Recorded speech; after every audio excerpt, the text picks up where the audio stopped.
Acolyte is Disney's newest attempt to ruin the franchise of Star Wars and George Lucas's baby. Oh shit, here we go again. Can we just stop for a minute?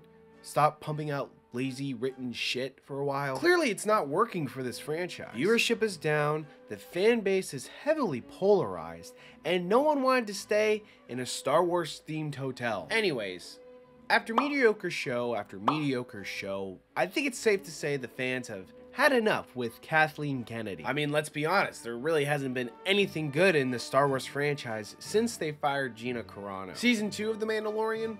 Perfect. Season 3, on the other hand, not so much. All I needed to see was Baby Yoda being held by Lizzo to know that this franchise is on fire, rolling down a hill. Well, let's look at the Acolyte trailer and try to see why people gave it 500,000 dislikes.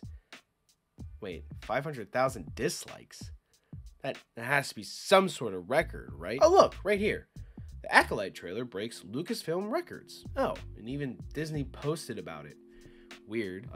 Oh, wait. Released yesterday, the trailer for The Acolyte garnered 51.3 million views in its first 24 hours. Yeah, I think it might also be the most disliked Star Wars trailer probably ever. Yeah, you might want to look into that, Disney. But as a fellow Star Wars fan, I do want to look at this trailer and see maybe what the fans were so upset about. Close your eyes. Your eyes can deceive you. You know, they say Star Wars is diverse, but I really don't think they're diverse with the alien race here. I mean, look at all these human kids in this classroom, and there's what, maybe like 2 alien kids? Listen, guys, alien kids are just as smart as the human kids. Life. Balance. I see fire. She sees fire while this kid is struggling to close his eyes.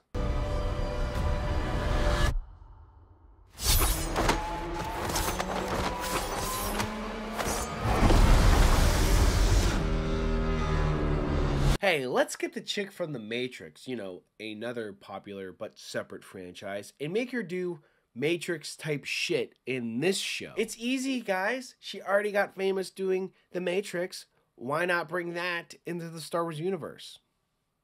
If we do that, we'll make some money. Here comes the money. Here we go. Money talk. Here comes the money. Also need to point out the new defense barrier from when all those bigots give their reviews on the show and why they hate it. This right here is a non-binary actress. Their name is Amanda Steinberg. And yes, she uses all the pronouns. She is one with the gays. What is that?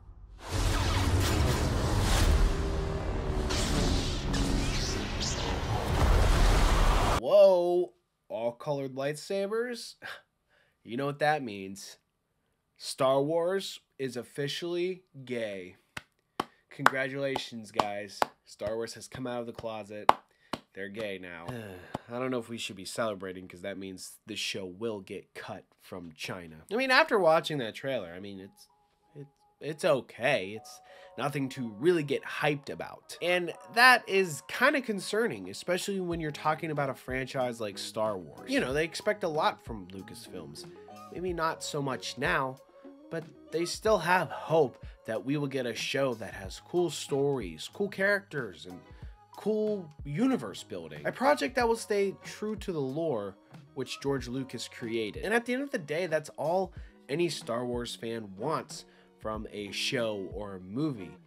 They want it to expand on what George Lucas created, expand on the lore. All I'm trying to say is, if these fuckers don't die, then canon is completely broken. Because actually, okay, no one is supposed to know about the Sith until they see Darth Maul in Phantom Menace. And this takes place years before the Phantom Menace. So if these people see a Sith, that means they have to all die, right? Or at least they can't tell anyone. They can't tell anyone about the Sith because then that breaks canon. Because the first one to see Sith is Qui-Gon Jinn when Darth Maul does a cool flip. But it doesn't matter because this is going to be the best Star Wars show ever. You want to know why it's going to be the best Star Wars show ever? The Acolyte is already standing out well before its 2024 launch date. It is the most inclusive and diverse live-action Star Wars project ever. Wow. Truly the best thing about this show so far. Not how good the acting is or how they used new technology to make this film. No, it's the inclusion and diversity among the cast. But I don't think any of that, the whole inclusion thing should be the most important thing about a show. Why would you say something so controversial yet so brave? I just think, first and foremost, we should praise the good filmmaking, right? That comes first, in my opinion. And then after that, we can look at all the great inclusion in this cast and crew. That makes the most sense to me. You judge the show, and then you look at it and say, you know what? There's a lot of great people in this show. But unfortunately, that's not how Hollywood works anymore. Now they just grab anyone off the street to run these shows, even if they aren't familiar with the franchise at all. God, who's even running this show anyways? Oh, that makes a lot of sense. You see, this is Leslie Headland, and she is the former assistant to the one and only Harvey Weinstein. You know, the guy who single-handedly created the #MeToo movement.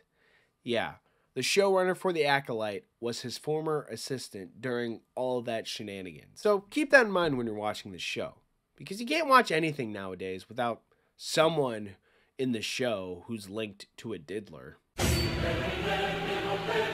Now, of course, with this type of showrunner, a lot of clips are resurfacing or becoming viral of her saying some stuff, and this stuff is kind of concerning to people, especially this clip right here. Gosh, I would love to make something like this that is, for lack of a better term, Disney, meaning it's something that, like, my parents would have allowed me to see when I was younger as a queer person. Gotcha. But I would have been able to understand as a queer person, and I think I would have had a completely different life. Oh my God, her life would have been completely different if she saw some queers in her children's show. I mean, let's be honest here, she probably would have been traumatized by that. Imagine seeing a grown-ass man in a puppy outfit as a kid. God, you'd be having nightmares for the rest of your life. But in this clip, I feel like she's kind of showcasing that she is ready to be given an open canvas and is ready to plaster that canvas with just rainbows, ponies, two dudes kissing. And I feel like that's kind of what she's gonna do with The Acolyte. Like I said before, this show is set many years before The Phantom Menace, during a time where no stories have really been told on the screen, which means she can basically do whatever, because we don't know what happens yet. We don't know what's canon during this time, which basically means she has the freaking whole yard to work with. And I have a feeling she's gonna hit all the colors on the rainbow, and every single character is going to be all the sexualities, all 150 of them. In the end, I think The Acolyte will be another Disney Star Wars failure. Wow, another white guy saying it's gonna be a failure because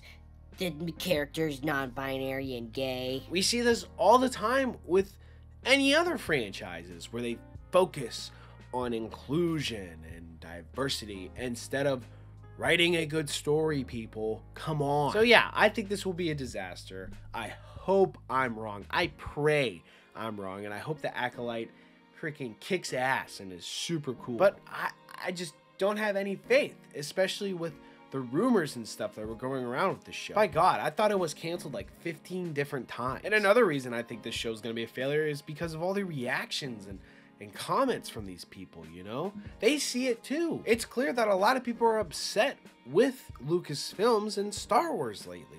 And they're not even going to give the show a chance because of how much the reputation has been ruined. And I guarantee you, the moment The Acolyte gets hit with any sort of criticism, everyone's going to come out in support of this non-binary actor, actress, she, they. It's just inevitable, people. It's going to happen. The prophecy will be fulfilled. But of course, at the end of the day, I do want to hear from you guys. What do you guys think of The Acolyte and the trailer? Let me know down in the comments below. Also guys, if you enjoyed this video, please be sure to like and subscribe to the channel for more content just like this.